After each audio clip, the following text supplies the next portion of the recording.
আজকে অফিসের ছুটির দিন। অফিসের বস আমাকে একা অফিসে ডাকল কাজের জন্য এবং অফিসে কেউ না থাকায় বস আমাকে একা পেয়ে যেভাবে কাজ করল, যদি আপনারা গল্পটি সম্পূর্ণ শুনেন তাহলে আপনাদের মেশিন দিয়ে টপ টপ করে পানি চলে আসবে। আপনারা হাতের কাজ করতে বাধ্য হবেন, কারণ বৃষ্টির দিনে আমি অফিসে ভিজে যাওয়ার পর অফিসের বস আমার সাথে যেভাবে কাজ করল, গল্পটি শোনার আগে অবশ্যই হেডফোন কানে দিয়ে নিবেন। বন্ধুরা, আমার নাম মনিকা, আমার বয়স এখন ২৪ বছর। আমি সুরাটের বাসিন্দা, আমার ফিগারের সাইজ ৩০-৩৪-৩০। আজ প্রথমে আমি নিজের সম্পর্কে কিছু বলি। আমি একটি খুব সাধারণ পরিবার থেকে এসেছি। বাড়িতে আমার মা এবং একটি ছোট বোন আছেন। বাবা কয়েক বছর আগে চলে গেছেন, তাই বাড়ির দায়িত্ব মা এবং আমার উপর এসেছে। আমার মা স্কুলে শিক্ষিকা, তার চাকরি দিয়ে আমাদের সংসার কোনোমতে চলছিল। ১৯ বছর বয়সে আমি আমার উচ্চ মাধ্যমিক পড়াশোনা শেষ করি এবং কিছু কাজ খুঁজতে শুরু করি, কিন্তু মনমতো কাজ পাচ্ছিলাম না। কিন্তু একদিন আমার ভাগ্য বদলে গেল। এক সন্ধ্যায় ৯টার সময় আমি বাস স্টপে দাঁড়িয়েছিলাম বাড়ি যাওয়ার জন্য, কিন্তু কোনো যানবাহন পাচ্ছিলাম না। তখন একটি গাড়ি এসে আমার পাশে থামল এবং ভিতরে থাকা লোকটি আমাকে জিজ্ঞাসা করল, কোথায় যাবেন? আমি না বলে মাথা নাড়লাম, কিন্তু তিনি বললেন, ভয় পাবেন না, রাত হয়ে যাচ্ছে, যদি কোথাও যেতে হয় তবে বলুন, না হলে কোনো সমস্যা নেই। আমি ভাবলাম, কথাটা ঠিকই তো, রাত হয়ে যাচ্ছে, এখন কোনো যানবাহন পাওয়া যাবে কিনা জানি না। তাই আমি বললাম, গান্ধীনগর যেতে হবে। তিনি বললেন, আমি সেখান দিয়েই যাচ্ছি, চাইলে উঠতে পারেন। আমি ওকে বলে গাড়িতে উঠলাম। সেই লোকটির বয়স আনুমানিক ৪৫ থেকে ৫০ বছরের মধ্যে হবে। আমি পিছনের সিটে বসলাম। কিছুদূর যাওয়ার পর তিনি আমাকে জিজ্ঞাসা করলেন, আপনি কি করেন? আমি বললাম, এখন কিছু করছি না, শুধু উচ্চ মাধ্যমিক শেষ করেছি। আমরা দুজন এভাবেই কথা বলতে থাকলাম। তিনি বুঝে গিয়েছিলেন যে আমি কাজ খুঁজছি, কিন্তু তিনি কিছু বললেন না। এভাবে আমার বাড়ি এসে গেল এবং আমি গাড়ি থামাতে বললাম। গাড়ি থামলে আমি নেমে গেলাম এবং ধন্যবাদ বললাম। তিনি আমাকে থামতে বললেন এবং তার কার্ড দিলেন, বললেন, যদি কাজের প্রয়োজন হয় তবে আমার অফিসে কিছু শূন্য পদ আছে, চাইলে একবার দেখে যেতে পারেন। আমি কার্ড নিলাম এবং ধন্যবাদ বলে বাড়ি চলে গেলাম। প্রথমে আমি বেশি গুরুত্ব দিইনি, কিন্তু রাতে ঘুমানোর সময় সেই লোকটির কথা মনে পড়ল। আমি উঠে আমার পার্স থেকে কার্ডটি বের করে দেখলাম, এটি একটি সফটওয়্যার কোম্পানির বলে মনে হচ্ছিল। আমি সেখানে যাওয়ার সিদ্ধান্ত নিলাম, কিন্তু পরের দিন ছিল রবিবার, তাই সোমবার যাওয়ার ঠিক করলাম। সোমবার আমি তাড়াতাড়ি উঠে প্রস্তুত হলাম এবং অটো নিয়ে সেখানে পৌঁছে গেলাম। সেখানে গিয়ে দেখলাম, এটি একটি অফিস। আমি সেখানে বসে থাকা একজন মহিলার কাছে গিয়ে কার্ডটি দেখালাম। তিনি আমাকে ২ নম্বর রুমে যেতে বললেন। আমি রুমের দরজায় গিয়ে ভিতরে প্রবেশের অনুমতি নিলাম। ভিতরে গিয়েই দেখলাম সেখানে সেই লোকটি বসে আছেন।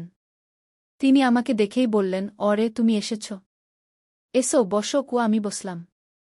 তিনি বললেন, নিশ্চয়ই তুমি কাজের জন্য এখানে এসেছ? আমি বললাম, জি। তিনি আমার সব কাগজপত্র চেক করলেন এবং বললেন, আমার একজন সেক্রেটারির প্রয়োজন। যদি তুমি এই কাজ করতে পারো তবে তোমাকে কাজ দেওয়া যেতে পারে। ভয় পেজো না, তুমি ধীরে ধীরে শিখে যাবে। আমি হ্যাঁ বলে দিলাম।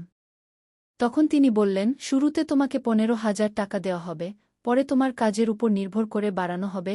আমি ওকে বলে দিলাম। তিনি বললেন, কাল থেকেই আসতে পারো। আমি খুশি হয়ে বললাম, জি অবশ্যই। এবং তারপর আমি বাড়ি চলে গেলাম।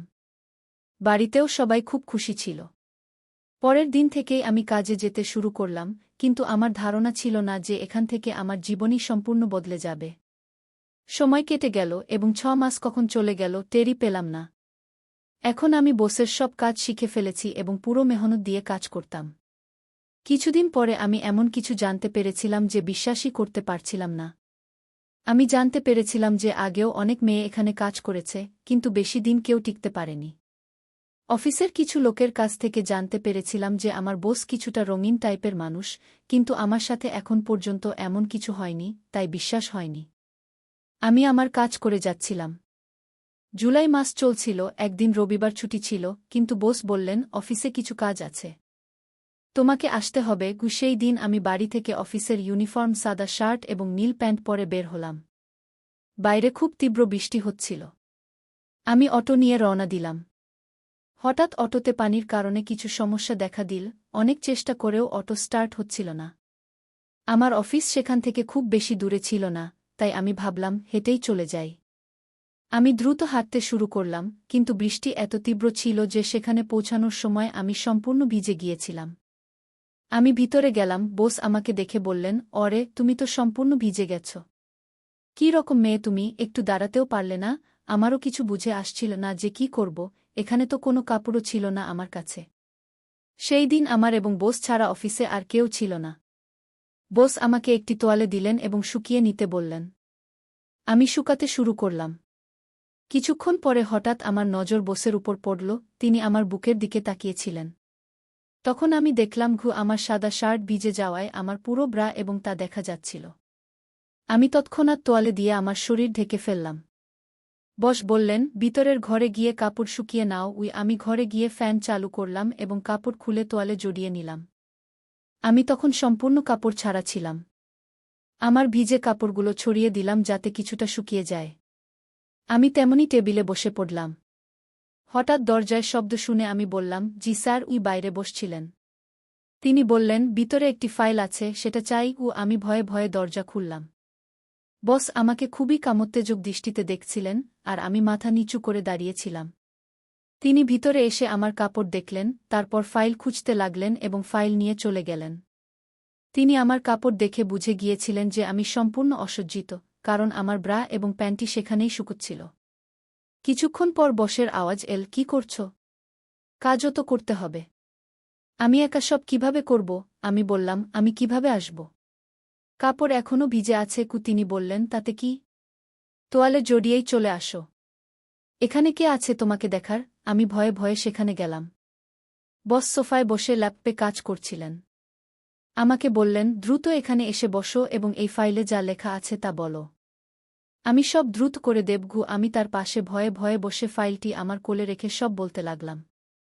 বস তির্যক দৃষ্টিতে আমার সাদা মসৃণ উরু দেখছিলেন। আমার খুব লজ্জা হচ্ছিল, আমি বারবার তোয়ালেটা ঠিক করছিলাম যাতে হঠাৎ খুলে না যায়।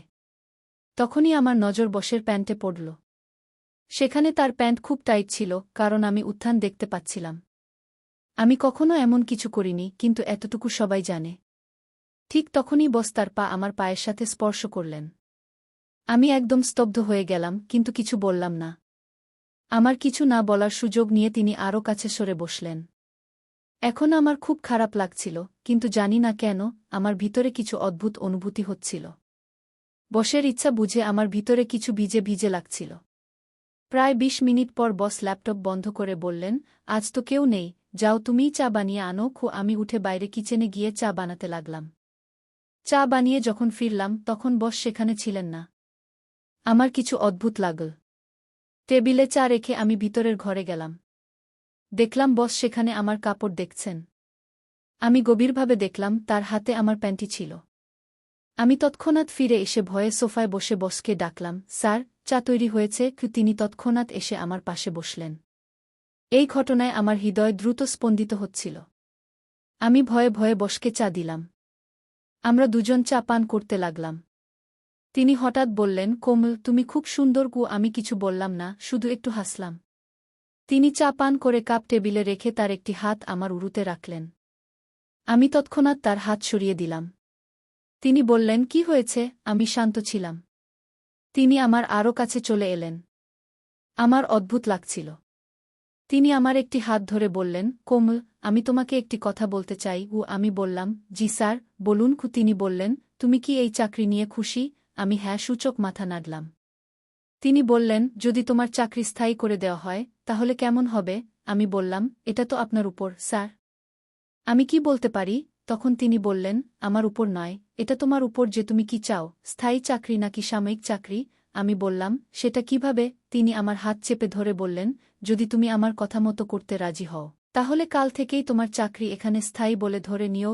আমি সব বুঝতে পারছিলাম, তবুও জিজ্ঞাসা করলাম, আমাকে কি করতে হবে, স্যার? তিনি কোনো লজ্জা ছাড়াই বললেন, তোমাকে আমার সাথে শারীরিক সম্পর্ক করতে হবে।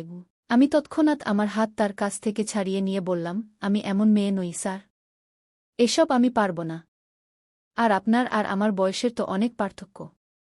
আপনি এসব ভাবেন কিভাবে? তিনি বললেন, আমি বয়সের এই সব কথা মানি না।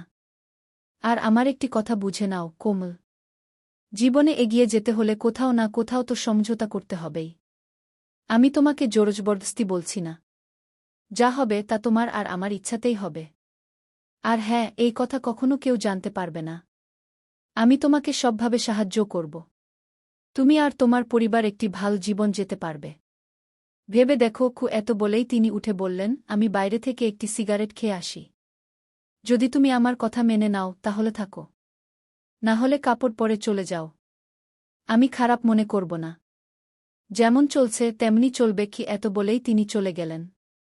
আমি একা বসে ভাবছিলাম, কি করব? মনে হলো চলে যাই। আমি উঠে কাপড়ের কাছে গেলেই তখন আমার মনে এলো যে যদি আমি বসের কথা না মানি তাহলে তারা কয়েক দিনের মধ্যে আমাকে চাকরি থেকে বের করে দেবে। জানি না আবার চাকরি পাওয়া যাবে কি না। আর বাড়ির অবস্থাও ঠিক নেই, ছোট বোনের পড়াশোনার দিকেও নজর দিতে হবে। যদি আমি বসের কথা মানি তাহলে বাড়ি ভালোভাবে চলতে পারে। আর কোনো না কোনো সময় কারো সঙ্গে তো সেক্স করতেই হবে।